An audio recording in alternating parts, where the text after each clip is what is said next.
What's happening? What's happening? It's Uncle Bannanas, and we're back to show you a little something that we learned from Pilgor and Dopey down at Visible Farms, man.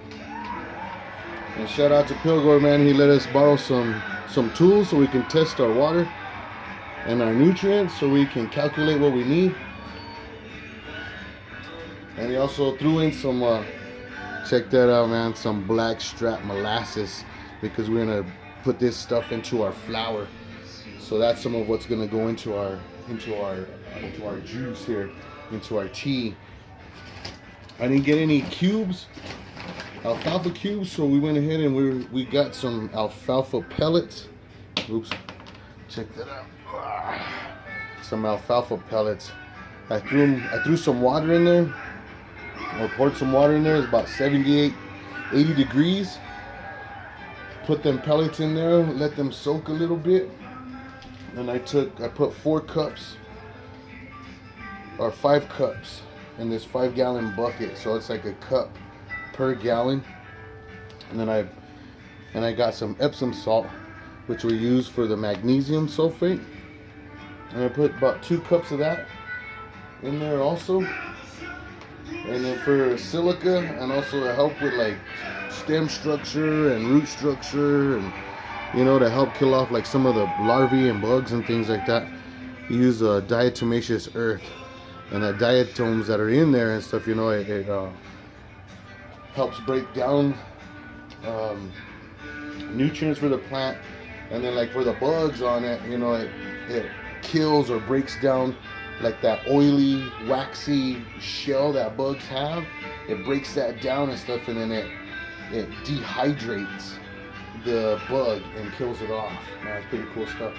And then we also put, we put some Mykos. I don't know if I already said that. Put some Mykos in there. I just sprinkled it along the top. Give it a little good little layer on there. Then we put some kelpmeal in there. I put a tablespoon per gallon in there. And then we took a stirring stick, which I use as a bamboo stick. And I stirred it up a little bit. And just to break down all those cubes. And I've had it going in here now for about maybe an hour or so, and it's broken up pretty good, and it's turning into like this tea you can kind of see in there. And once I got that all mixed up and whatnot, I took this meter that Pilgor lent me, turn that baby on, seeing it says ppm on there, so stick that baby in there. And we're gonna get a reading of 26, which is gonna be perfect acid level for our plants. When I first started, just with the water and whatnot, I was at 25-20, and then I had to drop the pH down a little bit, and I added some pH down to get it to where we're at now. And then with this thing, you can also tell, let's see here, the heat.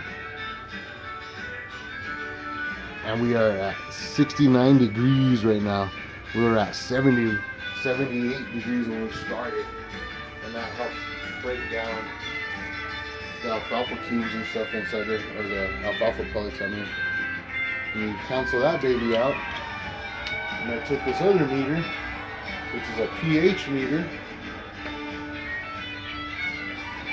I purchased this one over there at my buddies from All Seasons in Albuquerque. Shout out to Jay out there, man. If you go and check him out, he'll help you out with all the meters and everything that you need. There's even some TDS meters that got all 3. Got the pH, the water temperature, and ppm and all that.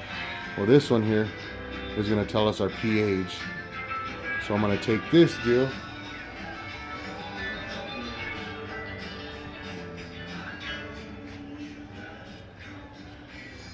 and since it's at 6.4, we're gonna calculate it.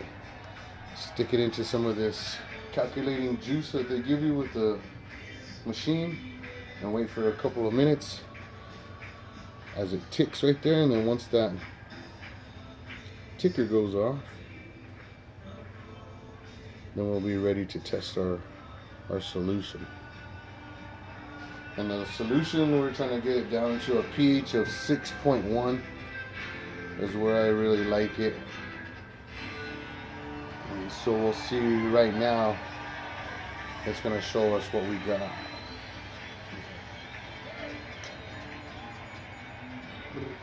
I'm going to let you know I already put in the pH down.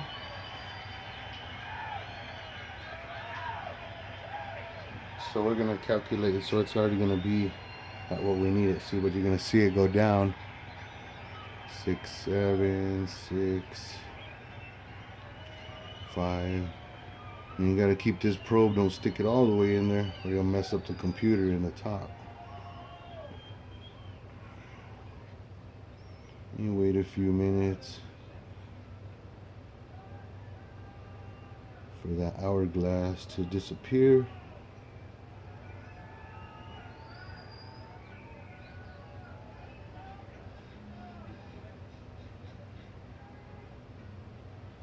Few more seconds, few more minutes, something. All right, we are at 6.1. Even if it drops to 6.0, we're even good there.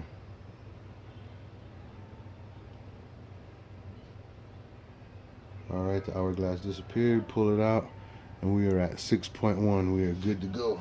We'll wash this off.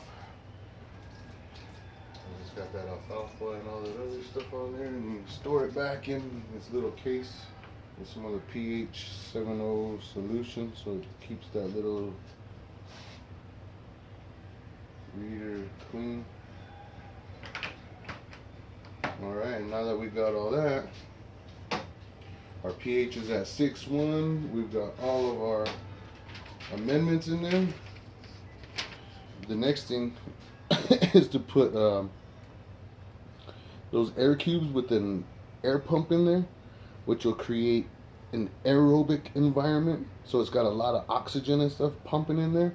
But right now we've got an anaerobic without the air cubes, you know. But every day until I get an air pump, I have a little water deal on my sink that, since I'm gonna keep this inside, I can spray it down. So I left a little bit of space in there so I can spray it down, you know, and the bubbles and stuff will come out of it. I did that earlier, so we're good to go for until maybe a couple of days. Like I said, 7 days we'll leave it so it'll ferment and create a type of mash on top, and we'll just keep on pushing it down and stirring it up every day, you know, and do this every 7 days. So when I feed the plants, I'll create another one, let it sit there, so by the next feeding I'll have another one going. And this one here again is for your flour.